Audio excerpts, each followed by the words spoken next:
Welcome to the Circle of Success. I'm your host, Brett Gilliland. Today, I've got former Navy SEAL Eric Davis. Eric, how we doing, man? I'm doing great. Glad to be on the show. Thank you. Awesome. Well, you're in New York. You're a California guy, but you're in New York right now talking to us, right? Yeah, absolutely. Out here to get ready to launch a second book. Not launch a second book, actually start the writing of the second book. Out here to meet with publishers and some of the media folks to get ready. Awesome. Well, that's good. Yeah, your first book, Raising Men, Lessons Navy SEALs Learn from Their Training and Taught to Their Sons, man. That's pretty awesome. How many kids you have? 4 kids, but only one of them's a boy, so everyone else is pretty bitter. I told them, I'm like, hey, I got 3 girls, man. I wish we write about this, but they're like, the market's just not there for you yet, buddy. So that's fine. Well, I've got 4 boys, so I'm your perfect candidate, man. Oh man, yeah, that's if you have time to read, but yes, indeed. Yes. Yeah, I'm a reader. I'm a reader for sure. So I'll be picking this book up as soon as we're done. I'll be going to Amazon, I'm sure, and checking it out. So, but man, for those people that don't know who Eric Davis is, why don't you give us a little lay of the land on what's made you the man you are today, Eric, and, kind of climbing the ropes, becoming a Navy SEAL and doing the things you're doing today. So I'd ask if you wanted the long version or the medium version of that. Yeah, we'll do the medium. We'll do the medium and see where it goes. Okay. So medium goes like this. So my father was captain of the sheriff's department where I grew up. All I ever wanted to be was just like him. That was my whole purpose in life when I was young. About 14, 15, he got sick. He ended up in nursing homes for a couple decades. How I describe it, I was like too young to be without a father, but just old enough to know, like, man, I still really need one. Like, I need leadership, I need guidance.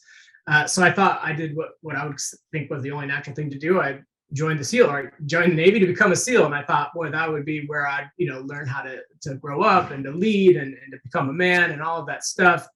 So keeping in the theme of a medium-sized story, I had a color vision deficiency. So I didn't end up going straight to the SEAL teams, ended up becoming a medic. I was a Marine reconnaissance medic. So I went to their special operations for a while, finally passed the color vision test. So I wasn't color blind, just color deficient. Okay. So I don't see red or green as well as other people do, but I can see those things. Anyway, finally transitioned into the SEAL teams about my 6th year in the Navy. I spent 10 years in the teams, 5 of which were spent as a sniper instructor, which is an odd amount of time to spend as an instructor. But it was just a time in my life where I just thought, man, I wonder how good I can get at training men, training human beings.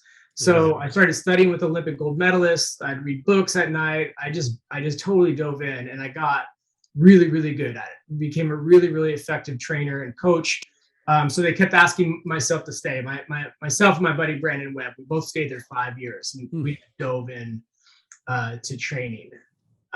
Next step after that was 2008. I left the military, and I went to one of the largest financial firms in California and said, hey, training a sales team is no different than training a SEAL sniper team. And they bought it. They're like, yeah, I get that. I explained to them the fundamentals of performance, right? So fundamentally speaking, training, and when I say training, I mean transferring capacity and skill to another human being, which is very different than most training, which is demonstrating a skill or capacity so another human being wanted, right? Very different. So fundamentally, it was the same, and it worked. So eventually, we were able to produce large returns on that, make a huge impact. And then maybe now, gosh, it's got to be 4 or 5 years ago, could be even more. I jumped out of the corporate world, still did some consulting, wrote the book, Raising Men, Lessons We Learned in SEAL Training, became an author. And then to catch us all the way up to date, 2 years ago now, I left all consulting and put everything I've ever been taught about masculinity, manhood, or performance. And it applies to women as well, right? Because it's all fundamental, but I typically speak to men. Put everything I've ever learned about it online on a membership site. And now I spend my mornings studying and writing about performance, and then afternoons during the week where I'm delivering to my members and teaching them how to progress through life in a very effective and efficient manner. That's the method. That's awesome. That's at ericdavis215.com, right? That's your website. And I've checked that out. So you can go there, and I think you've got almost like what I would call a class, right? That you can watch and follow for a little bit. Yeah. There's a webinar. It's free. It lists times. Basically, what it's doing is I'm demonstrating three of the three particular strategies that are the most impactful for anybody looking to make that pivot in life. So how I describe what I do is I help people pivot life from a source of distraction and diffusion into one of purpose, passion, and power. And every one of those words has meaning to it, but it's a very pragmatic, meticulous approach to another way you can describe it is to define manhood or womanhood for yourself, like define who you are, and then start designing strategies to serve that. So let's go a little deeper with that. Can we dig a little deeper on that? And so walk me through that exercise, man. What does that look like? How are you serving people with that? How are you helping? Yeah. So there's a couple different versions or levels of play here, right? That we operate in. So first, like on that webinar and then the subsequent course after that, the primary focus is to what I'd call having someone become an expert at becoming an expert.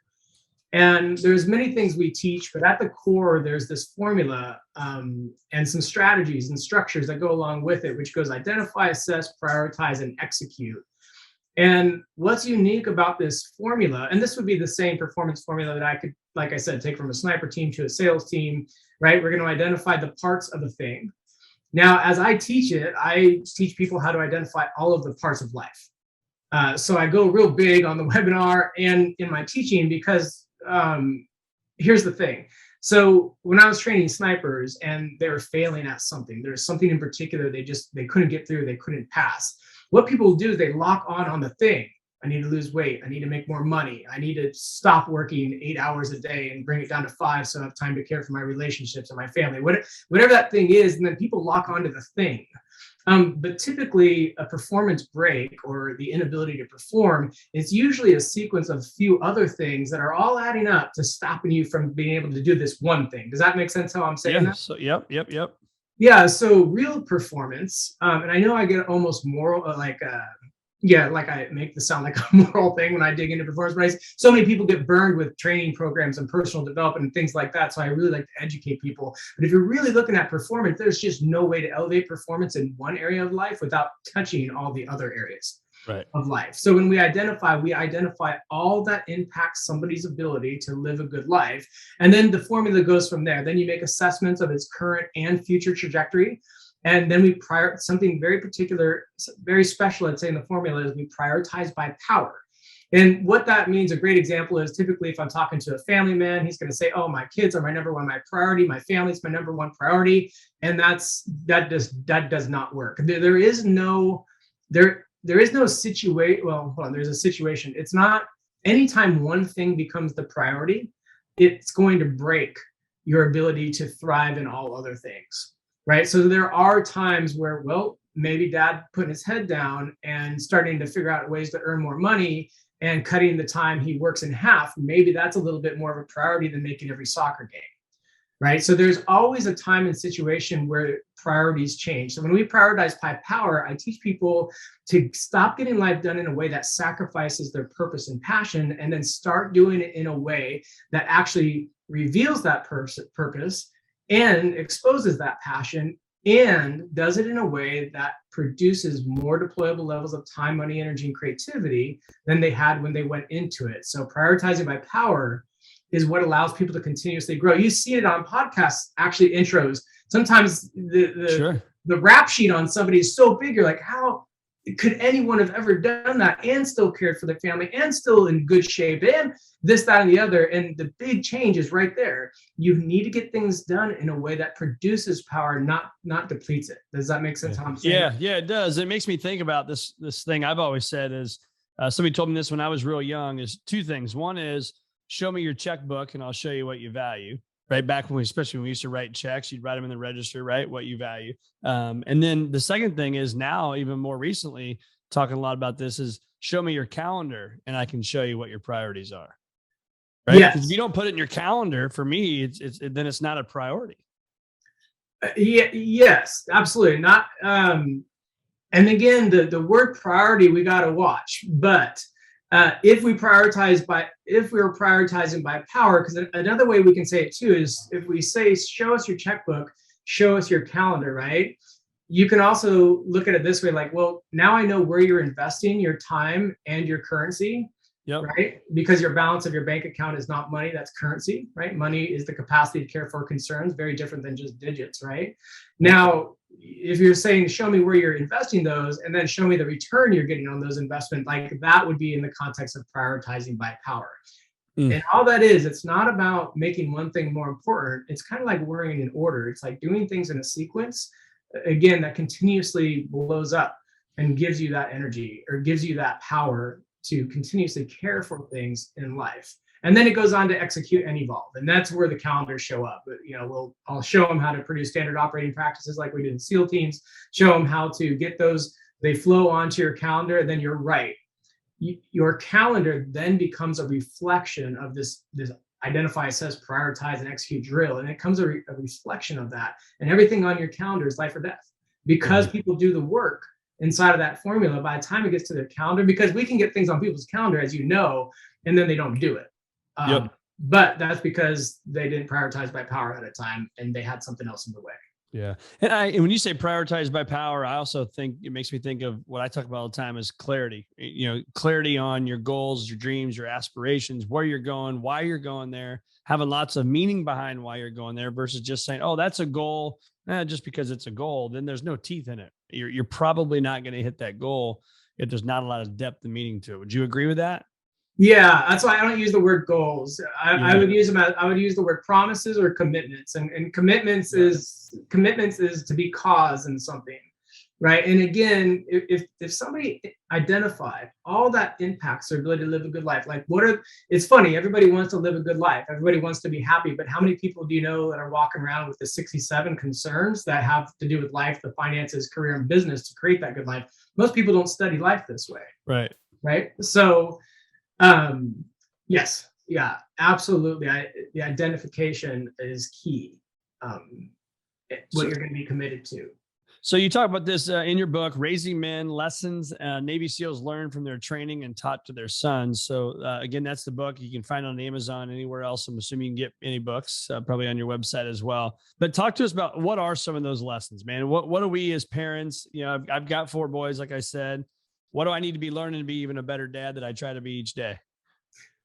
Got it. So yeah, I'll kind of loop back. I'll loop a little bit back into what that formula I was talking about. So there are 2 particular things I would say, and how I'd say it is like this. So if when some male does something violent and idiotic, sometimes the news will contact me to come talk about men and masculinity, right? Yeah. And they'll ask me like, well, what's the problem? And I'll say, well, here's the problem.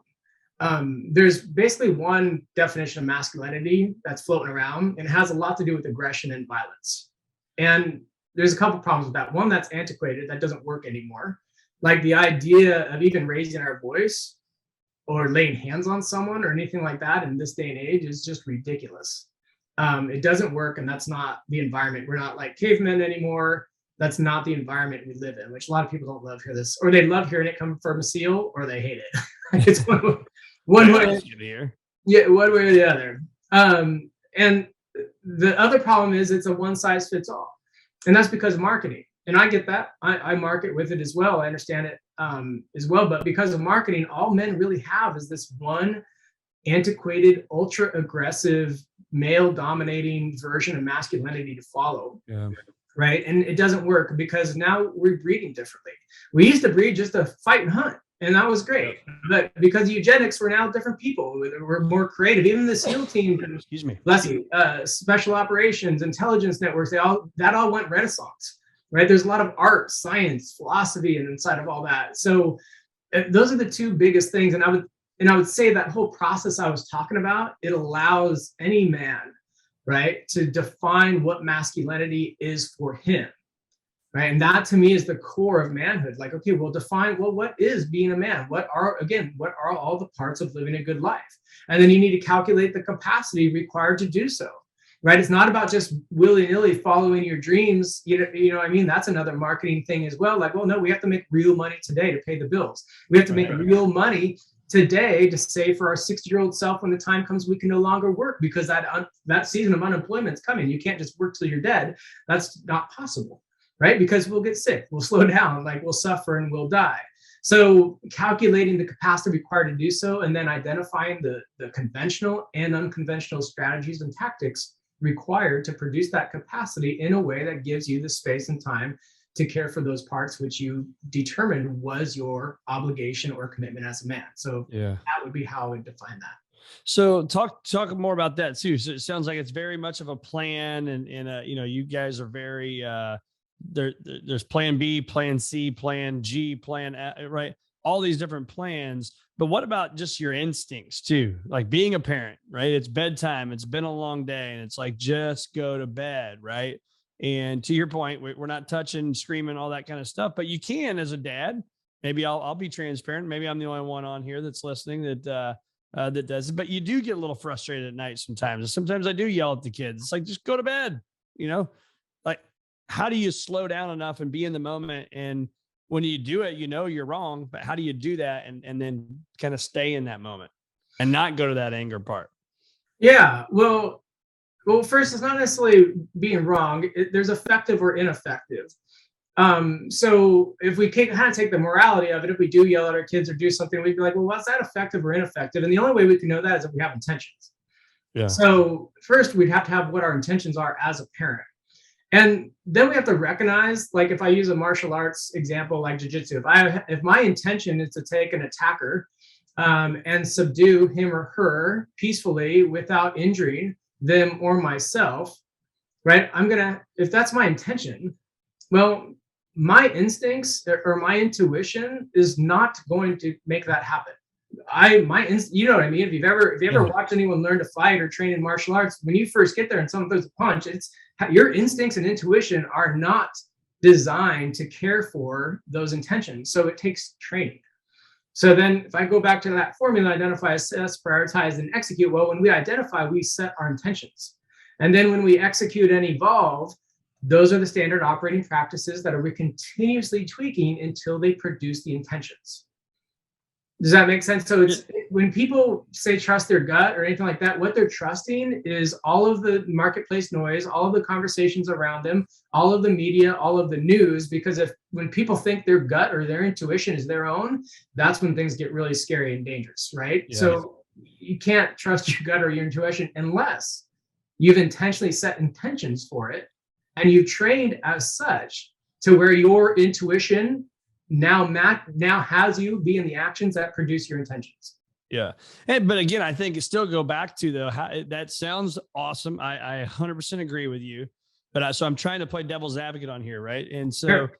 When we do that though, what about in that moment, right? In the heat of the battle, whether you're at war, whether you're at work, or whether you're trying to put whoever, whatever age your kids are to bed, how do you stay in that moment though, and not get so pissed off if things aren't going as you want them to go? Yeah. So first is to recognize where that anger or frustration is coming from. And that's probably what we're talking about is anger, right? Yeah. And what's happening is we're experiencing trauma, right? Post-traumatic stress disorder, how this works is you have trauma, right? But you have trauma with pain, right? Okay, I have pain. Something's hurting me right now. And you don't have a way to do anything about it. That's why SEALs don't typically suffer from PTSD too much, because we think we can do anything, which is sometimes arrogant, right? So first is to recognize that. And so what's happening is something painful is happening, right? And you can't control it. So that's what men do is they raise their voice, they get angry. Everybody gets angry, but that's when they use aggression to just stomp something, which could be very damaging to our kids. Having the thought, it doesn't take, you don't know those moments where you just scared them or something happened. So recognizing where that anger comes from, but here's the thing: how do we get rid of the pain? How do we get rid of the trauma from not being able to do anything about it? Well, that's a debrief process. So when I say execute and evolve, it's a what process? A debrief process.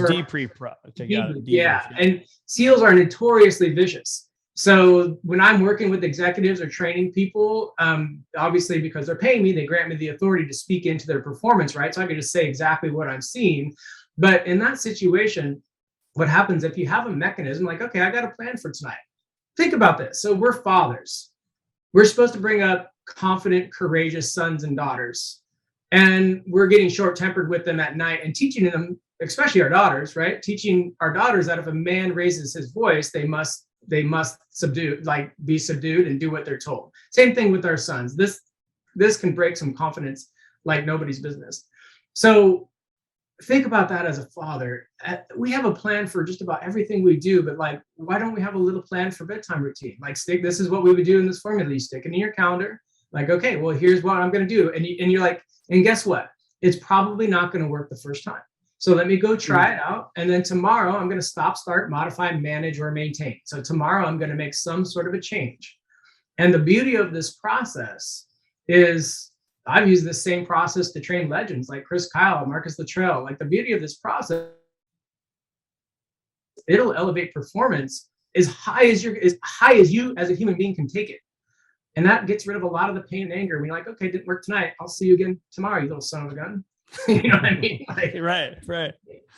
Man, but you're right. You're spot on that though, dude. It's like that hit home right there. Is just like, I mean, I've got plans for everything. Look at my calendar when you do this, when you do that. But to your point, how many of us have an actual plan and a routine for bedtime? And we get the routine. We kind of know we've got it down. We've done this a long time now, but that's an aha moment. I think right there is, what is the plan that we have for bedtime for all those parents out there?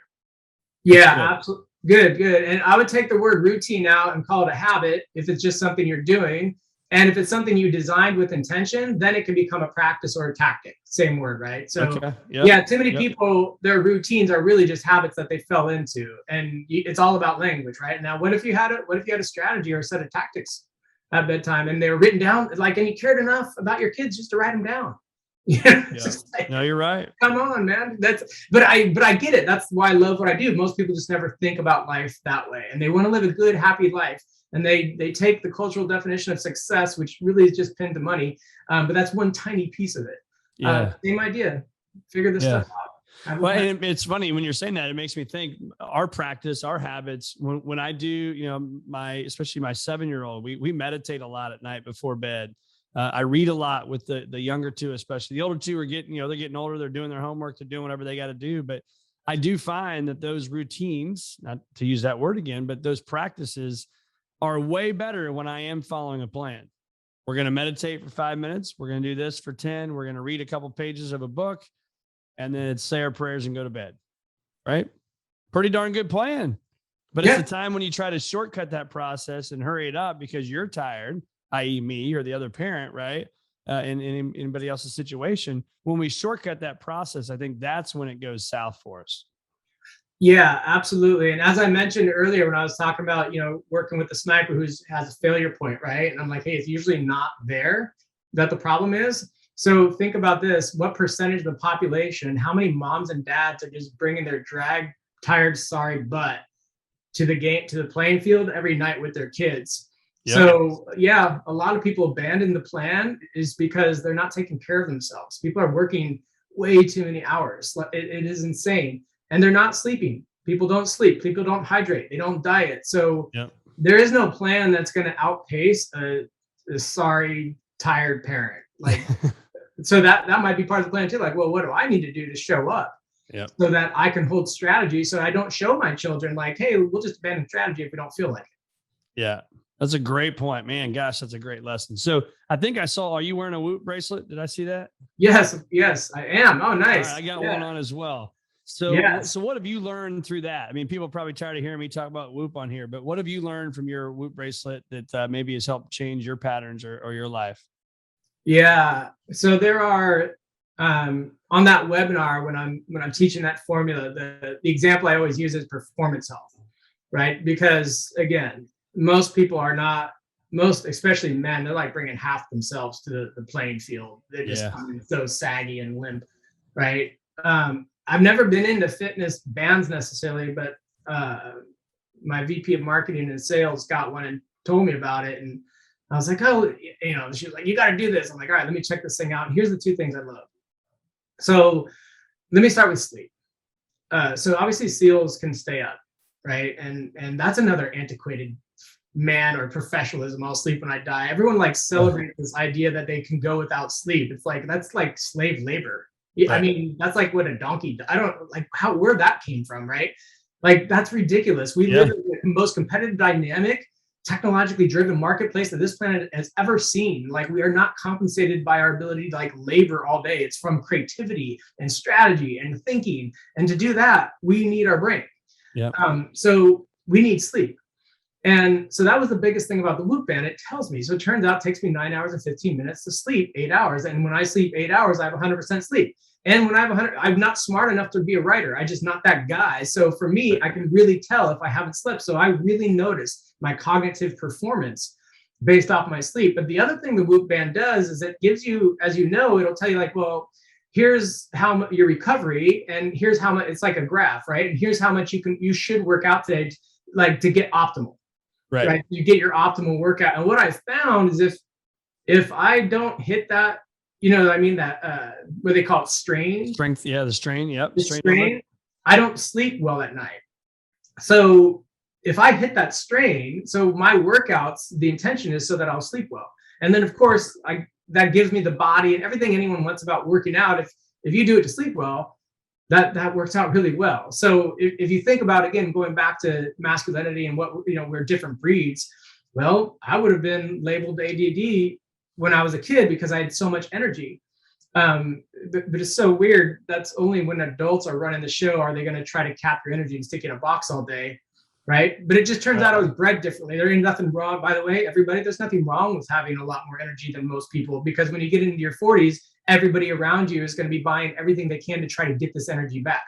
Yeah. Right. So for me, I got to burn up that energy. Otherwise, I'm trying to go to bed with my tank's full. So I love those two things about Whoop. And it does all kinds of other stuff too. Yeah, there's tons of stuff, but you're right, man. That was one of the biggest things I learned is just because, let's say somebody goes to bed at 10 and gets up at 6, they wake up the next morning like, oh, I had 8 hours of sleep. Nah, not true.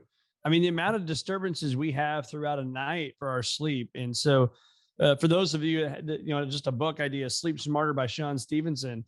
I mean, what we learn about sleep and how it does for our body, but for our minds and the way our moods are. I mean, and depression, anxiety, I mean, all the things that people struggle with in this great country, sleep is one of the biggest things, right? We can have sleep, we can have some water, we can have some movement, like exercise. I mean, those are the things. It's just the basic stuff. And then that's what I learned more and more wearing this thing is the more I do the things that we already know that we need to do, but when it's trackable, it's data, it's data driven, right? It just shows me right every single morning how I can do that. And I think it's absolutely phenomenal. So, how do you recommend people to be in the moment more, right? So there's so many things, whether it's our phones, something you want to watch on TV, there's unlimited television through Netflix and Amazon and Apple TV, all these things. How do we stay in the moment and enjoy that moment more? So I'll sound like a little bit of a broken record here. It's by design. So again, I'm going to use that formula again. If you identify all that really impacts your ability to live a good life, and then you go through the drill and you're like, okay, it's all the way down onto my calendar now. Like, I now have a set of strategies and practices that, should I execute, will produce a good life. And by the way, if I don't, I will suffer and die. So I'm not talking about airy fairy stuff. I'm not talking about extraordinary anything. I'm just talking about life itself, right? And then being in the moment is part of that. So one of the things I teach on that webinar is our flow states, and there's like physical flow states, right? And then I'll refer to something called strategic flow. And if you think about it, if your day is designed correctly, and again, you don't design it once and just hope it works. You have to kind of modify this. It takes a little time to do so. But if your day is designed correctly, you're always in the moment, because anything that shows up, there's a quote unquote bucket out in the future, in the near future, that allows you to care for it. And when you're operating with this kind of set of structures and strategies, you're always capturing things like that. Oh, breakdown, it distracted me. Now I got to go deal with it. Like, great, the debrief process happens, and then you go and figure out a set of practices to care for that thing. Yeah.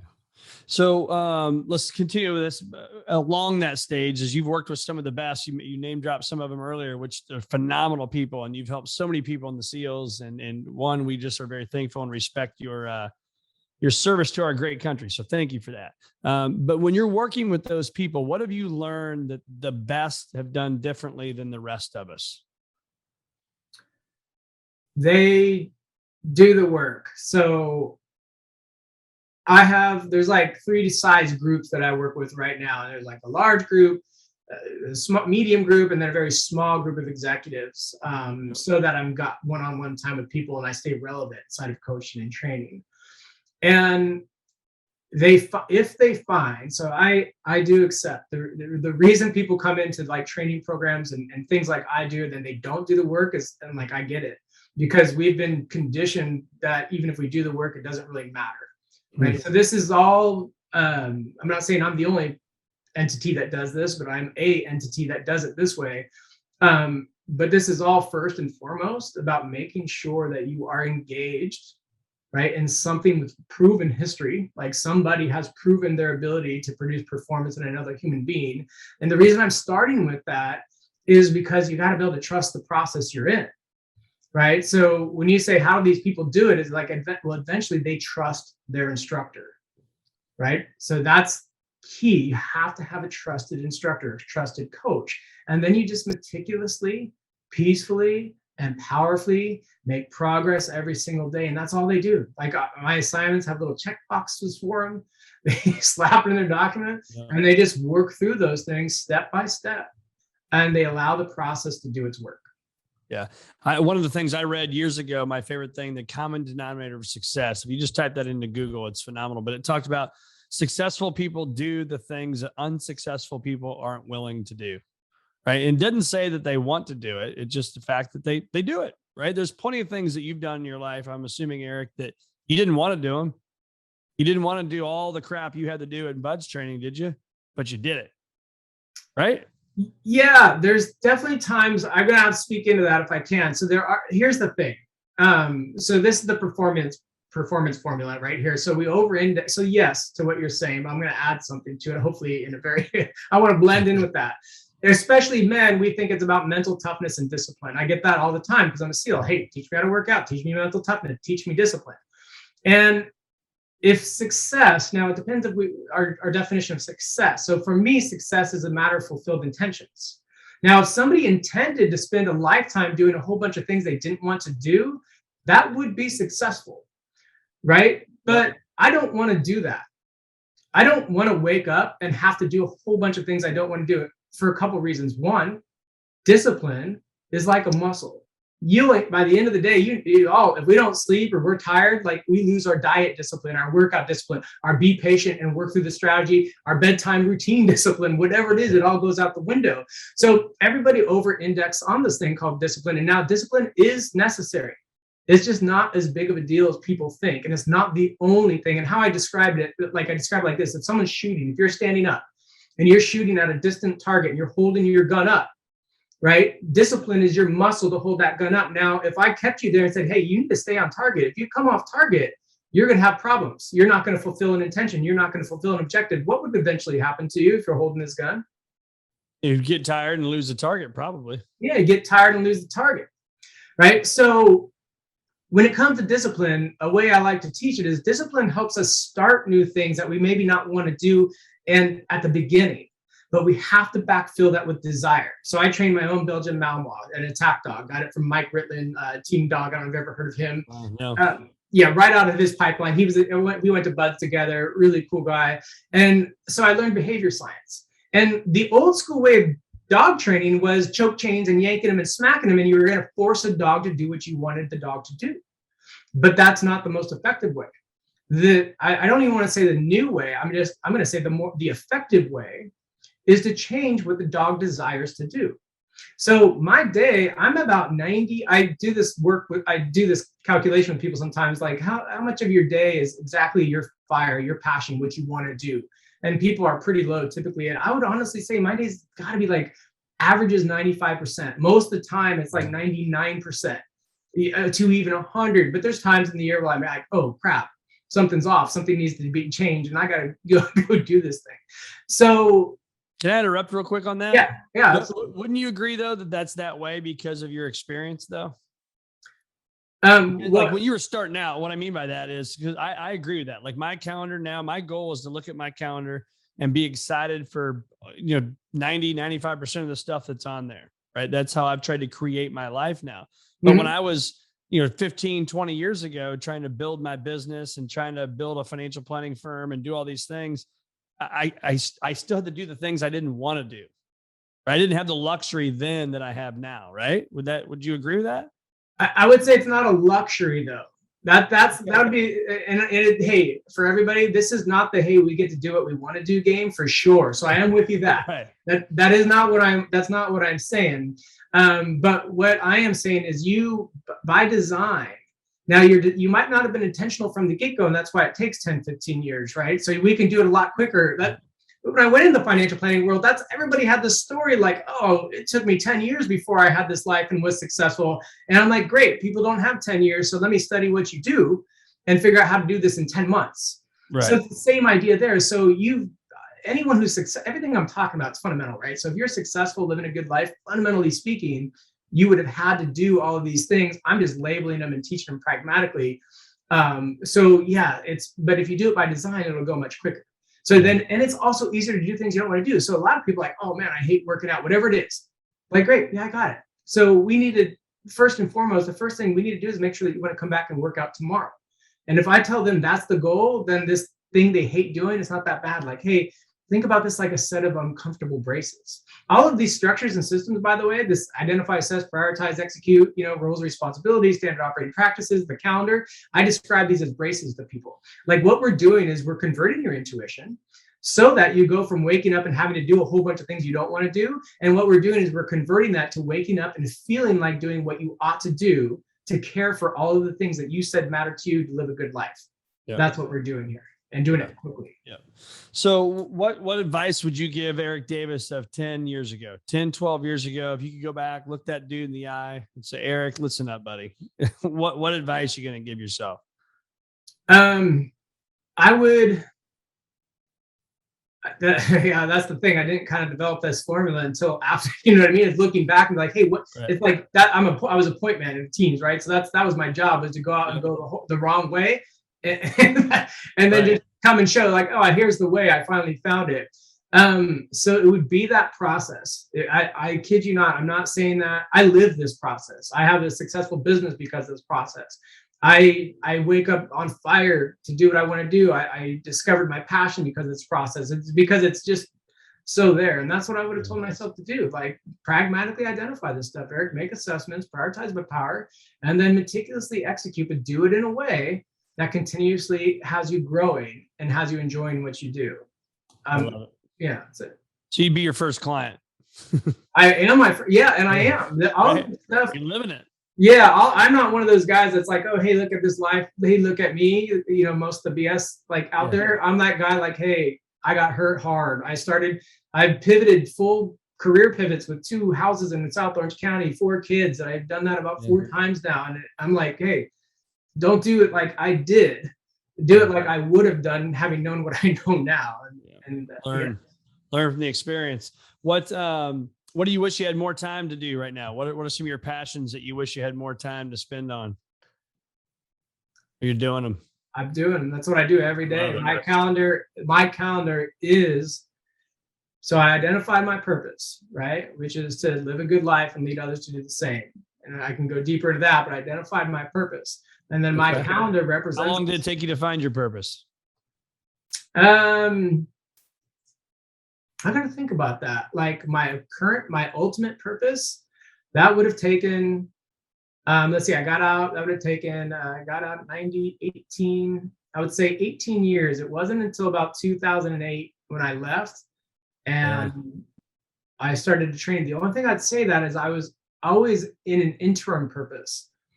And that's something people don't always quite get. So you could be fully in your purpose and your passion. Well, hold on. So I was in my purpose and my passion when I was a SEAL. But then what happens? You get 30 years old, you do the math, like that's not enough money, this won't work, right? And then you move over to another purpose, or your purpose elevates. So then you have to find, the idea of purpose is like, okay, what's a good life and how do I make this thing happen? And then what we do is we tap into our passions, right? Because it's a competitive world we live in, and then we tap into our passions and use our passion to fulfill our purpose. Yeah. So I would say, actually, I found my purpose at 16, and then I've elevated it 4 or 5 times since. Yeah. And I think to have the point, what you said is, I think you said to live a great life and to help others, or to lead others to do the same thing. Right. And so mine is to help people achieve a future greater than their past. Not that their past is bad, but let's continually get better in what we're doing and have a great future. And it took me a while to figure that out as well. I think I was living in that purpose, doing what I've done for 20 plus years now. But I think to be able to articulate it in a way of helping you achieve a future greater than your past, I think that does come with some time. And it sounds like for you that you knew it, but now to be able to articulate that and state that is a really big deal for you. Yeah, yes, absolutely. And you said it well. It evolves. Like it's gonna evolve, and that's okay.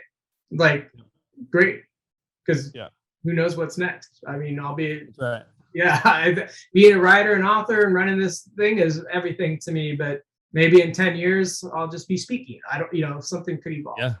Yeah. So we'll send people to ericdavis215.com. That'll be down in the show notes. If you're listening to this on Apple or anywhere else you get your podcast, check it out. At that website, go through the webinar and find some great stuff here with Eric Davis. But then Eric, last couple of questions is, I steal your cell phone from you, man. Is there anything on there besides like your email and calendar, because you need those things for work probably, anything you'd be like really like anxious that you don't want me to delete? Any apps, anything that you using to help your life? Oh, are you talking about apps and specifically? Yeah, like on your phone, is there anything that you're like, oh crap, Brett, please don't delete that one, man. I need it.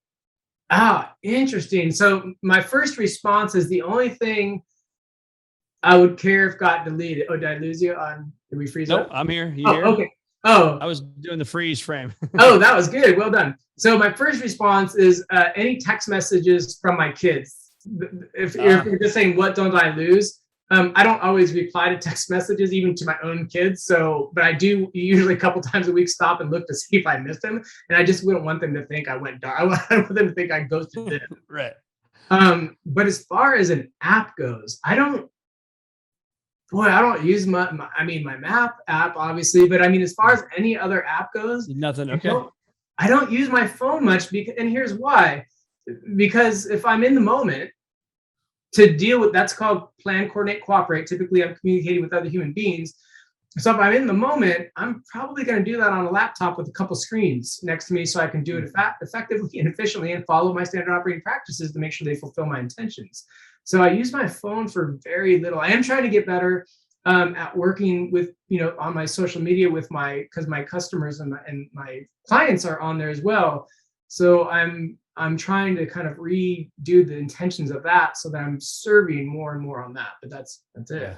Yeah. Good. And then if I gave you 10 million bucks and I said, you got to invest this in the future, you got to invest this in something, where are you going to take 10 million bucks and what are you going to do with it? I would immediately find a foundation of some sorts that is going to be able to be responsible and effective with it and impact human beings. I wouldn't want to be given any currency because then I'd lose the opportunity to learn all the things I need to learn to teach others. So it's crazy, and I'm scared to death I'm going to win the lottery, because I always say if I win the lottery, I'd give that money away. Because it's just like you can't inherit like money. Again, money is the capacity to care for concerns, right? You can only get currency, but then that's like lifting someone up and over an obstacle course. They don't get tough. They don't get the skills. They don't have those lessons learned. So that's great. That's a good answer, man. I've never had that answer before, and that's a good one. I like that. You can give it away because you're not going to get your experiences by having all that money and not doing something. Yeah. What would I teach my members? I wouldn't be able to teach them, because without money, again, which is the capacity to care for concerns, I'm not talking about like Lamborghinis, and I'm like, well, you need to know how to make it. And if you don't learn how to make it and someone just tries to give it to you, you're not going to know how to care for it. That's why lottery winners end up broke. Yep. Well, it's been great, Eric. Again, ericdavis215.com. We will send them to your website, and that's kind of the click through. They can find everything else, books, social media, and everything else on there, right? Absolutely. Yeah. Awesome, man. Well, it's been great having you on the Circuit of Success, and I really enjoyed our time together today. Absolutely. Yeah, me as well. Thank you so much. Yeah. Thank you. Great time.